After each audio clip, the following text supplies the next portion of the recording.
देखिए, कल आप लोगों को हमने सारणिक के अवयवों के उपसारणिक और सहखंड ज्ञात करना बताया था।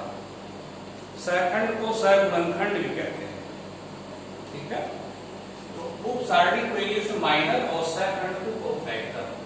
जैसे ये सारणिक है, इसके अवयवों के उपसारणिक ज्ञात करना है। कितने अवयव? 9 अवयव हैं।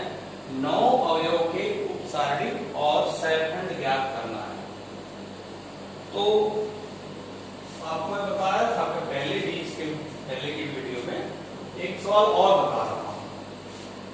सबसे पहले क्वेश्चन उतार के इसकी लोकेशन लिख लिया करिए। A11, A12, A13, A21, A22, A23, A31, A32, A33। 9 अवयव हैं। 9 के आप उपसारणिक और सहखंड निकालेंगे। अब पहले तत्व का निकालने चल रहे हैं। ये पहला तत्व जो 1 है, ये A11 वास्तव में है। A11 का उपसारणिक तो मैंने बताया था कि जिस तत्व का उपसारणिक निकालते हैं आप, उस तत्व से गुजरने वाली पंक्ति और उस तत्व से गुजरने वाला स्तंभ छोड़ दीजिए। 5 ऋण 1 1 2 ये हो गया। इसको सॉल्व करिए। 5 गुना 10 और ये प्लस 1 हो जाएगा, 11 आ गया। ऐसे ही फिर दूसरे तत्व का मतलब A12 का, ठीक है। A12 का उपसारणिक तो इससे होने गुजरने वाला स्तंभ और ये पंक्ति छोड़ दीजिए। 3 - 1 0 2 0 2 फिर आ जाएगा 3 दूना 6। ऐसे ही 4 का ज्ञात कर दीजिए। 4 का लोकेशन क्या? A13 है। A13 का उपसारणिक ऐसे ही 9 तत्वों का निकालना है। बस ध्यान ये रखना, जिस तत्व का निकाल रहे हैं आप, उस तत्व से होकर जाने वाली पंक्ति और स्तंभ को छोड़ दीजिए। जो बचेगा उस सारणिक का मान आप बता देंगे तो वो उस तत्व का उपसारणिक होगा। तो 4 से गुजरने वाली पंक्ति छोड़ दीजिए, स्तंभ छोड़ दीजिए। 3 5 0 1 3 आ जाएगा, है ना। इसी प्रकार से आप बाकी 6 का उपसारणिक निकाल लेंगे। इसका भी, इसका भी, इसका भी। 9 का उपसारणिक निकाल लेंगे। अब मैंने बताया था सहखंड कैसे होता है। अब इसी का सहखंड निकालना है। जैसे एक, अब ये बाकी 6 आप अपने मन से 6 तत्वों का निकाल लीजिएगा, ठीक है। फिर हम अब बता रहे हैं सहखंड। इसी का सहखंड कैसे निकलेगा? A11 का सहखंड। सहखंड में पहले चिन्ह लिखते हैं। चिन्ह लिखने का नियम मैंने बताया था कि -1 पर पावर लगा दीजिए और उसके बाद यही 1 + 1 जोड़ दीजिए, वही पावर है 1 + 1। और उसके बाद वही उपसारणिक आप बता दीजिए। 5 ऋण 1 1 2, ठीक है। -1 पे घात 2 धन 1 हो जाएगा और ये आपका कितना हो जाएगा? 10 धन 1 कितना आ गया? 11। तो सहखंड में ये चिन्ह आप एक्स्ट्रा कर लेते हैं। उपसारणिक तो निकालेंगे ही, लेकिन ये चिन्ह एक्स्ट्रा हो जाएगा। जैसे 0 का निकालना है, 0 माने A12 का। अब इसको प्रतीक में व्यक्त कर सकते हैं। देखिए, इसको लिख सकते हैं A11 कैपिटल। स्मॉल A11 अवयव है, इसका सहखंड जब लिखेंगे तो इसके प्रतीक को हम ऐसे लिख सकते हैं A11, ठीक है। कैपिटल A11 ये एक संकेत है सहखंड का, सरलता के लिए, ताकि बार बार सहखंड जब हम कहते हैं तो उसकी जगह कैपिटल A11 लिख देंगे। A12 का सहखंड A12 पहले चिन्ह -1 पे पावर 1 + 2, ठीक है, 1 + 2। ये 1 क्या है, पंक्ति है, और 2 स्तंभ है। और फिर वही उपसारणिक 3 ऋण 1 0 2 क्या आ जाएगा, -1 पे पावर 3 -1 हो जाएगा, और ये 3 गुना 6 कितना आ गया, -6। ऐसे ही एक और निकाल दें, बाकी 6 अवयव का आप निकाल लीजिएगा अपने से। का सहखंड A13 कैपिटल से व्यक्त कर देंगे, व्यक्त ये संकेत है, अच्छा मान लिए भाई चलो सहखंड को हम A13 कह लेंगे कैपिटल लेटर में। -1 पर पावर 1 + 3, उसके बाद उपसारणिक आपका लिखा ही रहेगा 3 5 0 1। बस ये समझ लीजिए कि उपसारणिक में चिन्ह नहीं लगाते हैं यहां पर, और सहखंड में यहां पर हम चिन्ह लगाए, चिन्ह आपको देता है, धन या ऋण चिन्ह देता है ये, है ना। तो ये हो जाएगा -1 पे 4 + 1 हो जाएगा, और ये 3 हो जाएगा, तो आगे +3, ठीक है। तो ऐसे बाकी 6 तत्वों का सहखंड आप निकाल देंगे तो आपका ये क्वेश्चन हो गया। 9 तत्वों का उपसारणिक आ गया और 9 तत्वों का सहखंड आ गया, ठीक। ऐसे आप 2 × 2 का कर सकते हैं, 3 × 3 का कर सकते हैं। अब आपको मैं बता रहा हूं थर्ड क्वेश्चन। सब लोग बुक से देखिए थर्ड क्वेश्चन क्या है। थर्ड क्वेश्चन कह रहा है कि दूसरी पंक्ति के अवयवों, थर्ड क्वेश्चन कह रहा है द्वितीय पंक्ति के अवयवों के सहखंडों का प्रयोग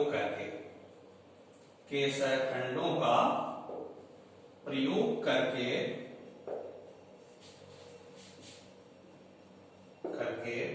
डेल्टा इक्वल टू 538 201 123 इसका मान बताना है, का मान क्या करना है। ये डेल्टा त्रिभुज के क्षेत्रफल से कोई इसका मतलब नहीं है, इस सारणिक को डेल्टा से व्यक्त किया गया है, ठीक। ये कह रहा है द्वितीय पंक्ति के अवयवों के सहखंडों का प्रयोग करके, तो हम द्वितीय पंक्ति के जो अवयव हैं उसके सहखंड निकाल दें। तो पहले आप ऐसे लिख लीजिएगा 538 201 123, इसको ऐसे लिख लीजिए, पहले A11 A12 A13, ये सॉल्यूशन में आप चल रहे हैं, A21 A22 A23 A31 A32 A33। हमें द्वितीय अवयव के केवल सहखंड निकालने, मतलब इसका इसका इसका, तो मैंने 2 का 2 A21 है, 2 क्या है A21 है, इसका सहखंड, ठीक। इसको कैसे करते हैं, A21 से कैपिटल लेटर चिन्ह लगा दे 2 + 1, यही 2 + 1। अब इससे होकर जाने वाली पंक्ति छोड़ दीजिए, कॉलम छोड़ दीजिए, कितना हो जाएगा 3823, तो ये -1 हो जाएगा, ठीक है। और ये 3 3 का 9 और -16, कितना आ गया -7 और -1 +7। फिर 0 का, 0 कहां का है, A22 का है, 0 का सहखंड A22 कैपिटल, -1 ⁻² + 2। अब इससे गुजरने वाली पंक्ति छोड़ दीजिए, स्तंभ छोड़ दीजिए, तो क्या बचेगा 5813 देखिए, इससे पंक्ति छोड़ दी, स्तंभ छोड़ दी, 5813, तो -1 में 4 + 1 हो गया, 5 × 15 -8, 15 में से 8 गया 7। फिर 1 का निकाल लीजिए, 1 क्या है A23 है, का सहखंड A23 यहां लिख लीजिए, -1 पे 2 + 3, ये पंक्ति छोड़ दीजिए, स्तंभ छोड़ दीजिए, 5 3 1 2, 5 3 1 2, ये 2 + 3 5 हो जाएगा, -1 पे 5 की पावर जब हो जाएगी तो -1, ये 5 गुना 10 -3, कितना आ जाएगा -7 2। अब देखिए कह रहे हैं कि इस सारणिक का मान ज्ञात कीजिए। सारणिक का विस्तार आप करते हैं किसी एक पंक्ति के अवयवों को लेकर या किसी एक स्तंभ के अवयवों को लेकर। तो यहां आपको निर्देश दिया जा रहा है कि द्वितीय पंक्ति के अवयवों को लेकर आप इसका मान बताइए। तो हम द्वितीय पंक्ति के अवयवों के सहखंड तो निकाल ही लिए हैं, इसका मान कैसे आएगा? देखिए डेल्टा बराबर जो अवयव द्वितीय पंक्ति के अवयव हैं वो आपकी A21 है, A21 A22 A23, A21 लिख दिए। अब इसका सहखंड क्या है? A21 कैपिटल लेटर में। फिर द्वितीय अवयव क्या है? A22, और इसका सहखंड क्या है? Capital A22। तृतीय अवयव A23 है और सहखंड A23। देखिए जब आप विस्तार करते थे, आपको ध्यान होगा किसी एक पंक्ति को लेकर विस्तार करते थे, तो यहां पे द्वितीय पंक्ति लेके विस्तार कर रहे हैं, तो ये अवयव लिए, उसके बाद आप क्या करते थे? इसका चिन्ह लिखते थे। तो चिन्ह के साथ देखिए उपसारणिक लिखा गया है, तभी तो वो सहखंड आया है ना। ये A21 जो है चिन्ह के साथ लिखा गया उपसारणिक है, ठीक है। तो ये आपका विस्तार ही है। तो A21 कितना है? 2, और ये सहखंड कितना आया है? देखिए 7 आया है, प्लस A22 कितना है?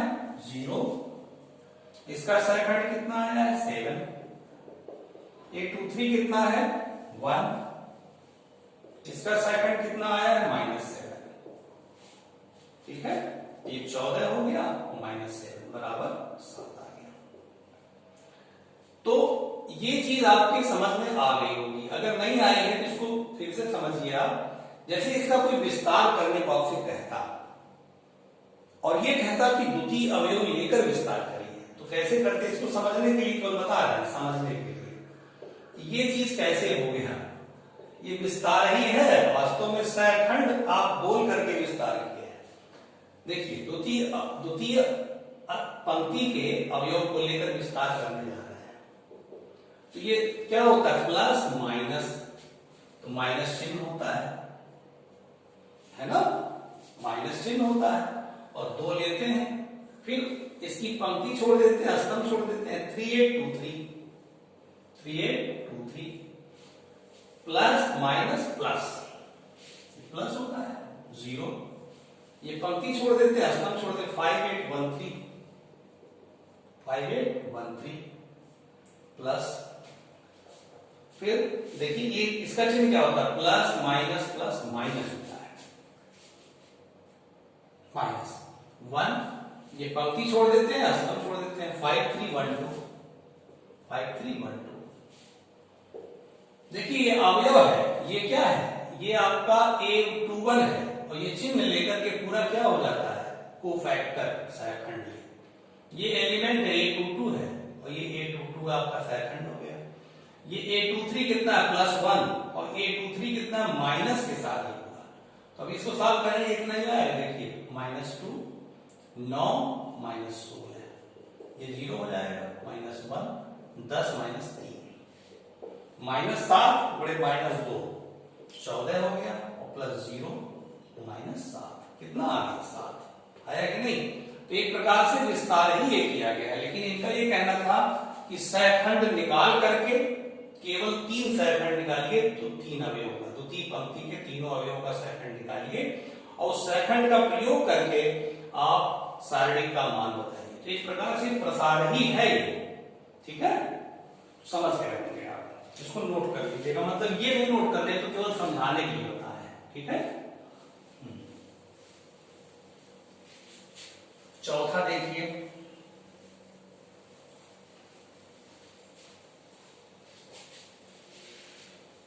देखिए 4th क्वेश्चन कह रहे हैं कि तीसरे स्तंभ के अवयवों को, तीसरे स्तंभ के अवयवों के सहखंडों का प्रयोग करके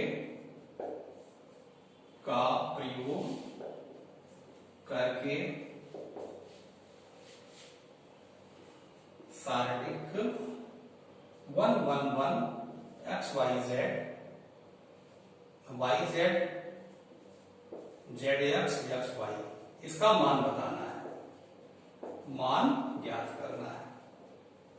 देखिए इसमें क्या कहे हैं, पहले तो आप ऐसे लिख लीजिए 1 1 ये 1 1 1 x y z z x और x y बराबर a11 a12 a13 a21 a22 a23 a31 a32 a33। अब देखिए क्या कहे हैं, तीसरे स्तंभ के अवयवों, तीसरा स्तंभ ये है, ये इसके अवयवों का सहखंड निकालिए और उसका प्रयोग करके सारणिक का मान बताना है। तो YZ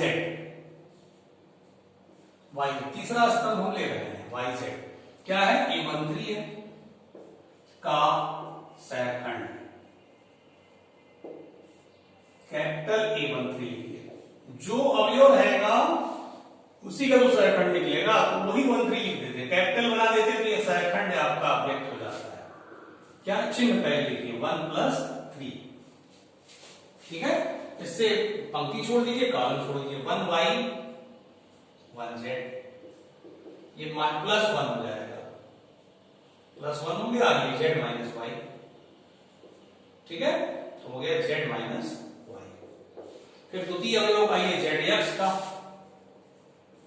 A23 का सहखंड A23 -1 पे 2 + 3, चलिए ये पंक्ति छोड़ दीजिए, स्तंभ छोड़ दीजिए, 1x 1z 1z, तो कितना हो जाएगा, ये माइनस हो जाएगा -1 और z - x, माइनस अंदर करेंगे x - z हो जाएगा, ठीक है।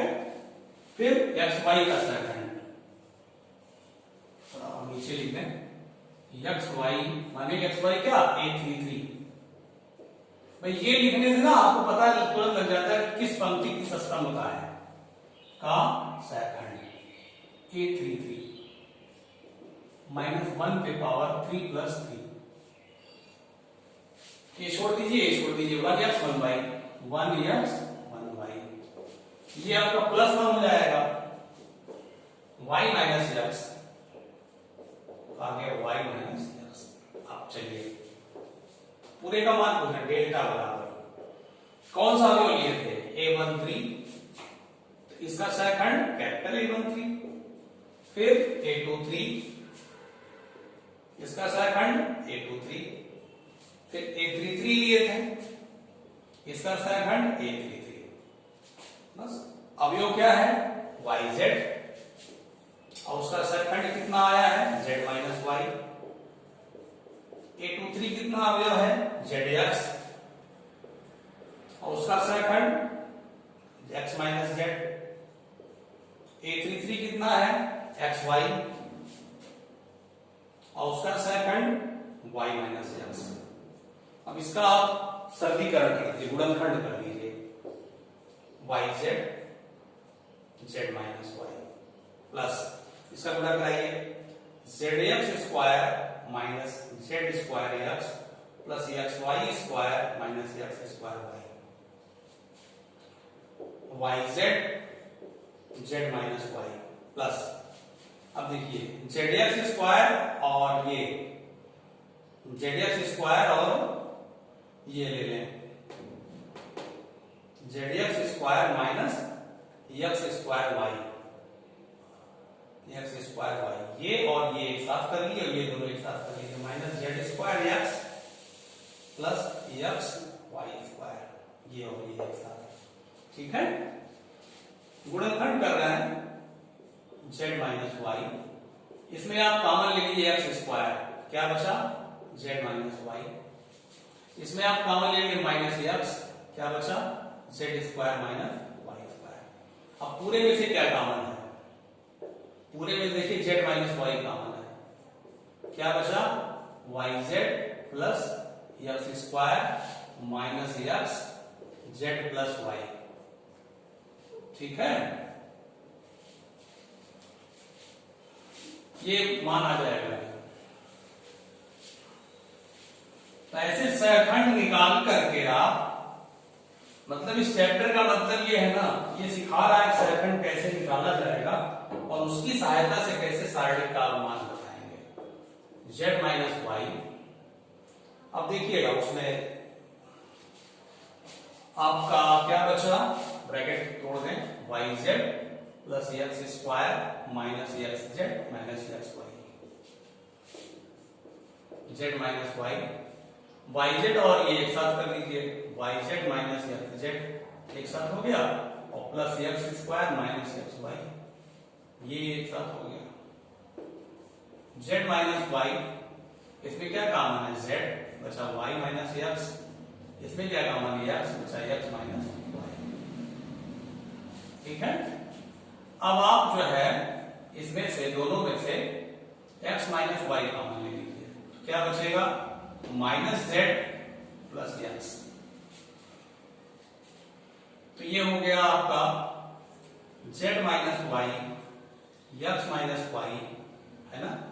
और अगर इसमें से माइनस कॉमन ले लीजिए, बाहर कर दीजिए माइनस, ये हो जाएगा आपका z माइनस एक्स, इसमें से माइनस कॉमन ले लीजिए।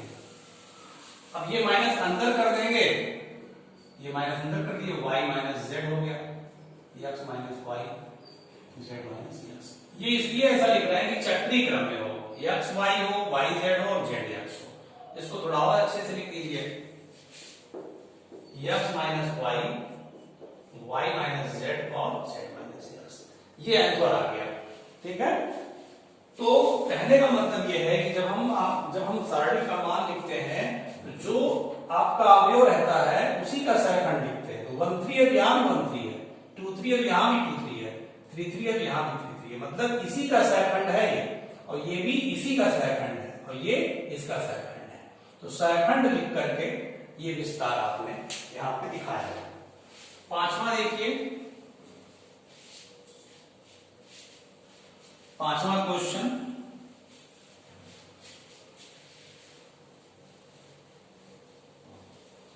पांचवा कह रहा है कि डेल्टा इक्वल टू, यदि